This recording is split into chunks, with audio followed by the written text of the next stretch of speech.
Зголемувањето на степенот на корупција, посебно на тешки облици на организиран криминал, наметнува потреба од зајакнување на борбата преку независна агенција. Според пратеникот Павле Трајанов, таа би се занимавала со функционерите од власта, нивниот скриен имот и тежок криминал до 100.000 евра, бидејќи постојните институции се премногу партизирани. Кога зборуваме зошто нова институција, заради тоа што сите овие институции се партизирани, политизирани и сите што раководат со овие институции работат по насока на партиите на власт, на владата и затоа тие не се ефикасни.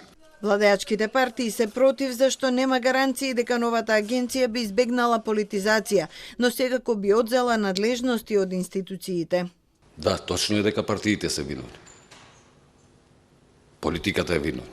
Но тоа ми оствара уште една сомнеш зашто да формираме уште една институција што ќе биде политизирана. Кај ќе најдете тие луѓе што нема да бидат политизирани? Ние имаме проблем со ефикасноста на институциите. Тоа е она со кое што треба да се позанимаваме.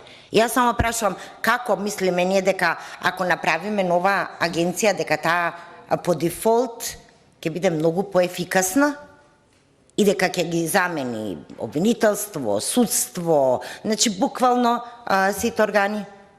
Не. ВМРО ДПМН поддржува секаква форма на борба со корупција во која е вмешана власта.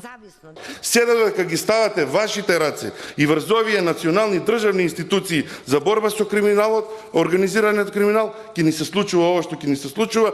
Во секоја држава има мафија, нашата држава, кај нас мафијата ја води државата. Предлогот на Трајанов не ја продолжува собраниската процедура. Во Комисијата за политички систем за него гласаа само 5 пратеници, додека 8 беа против. 8 против, воздржани нема.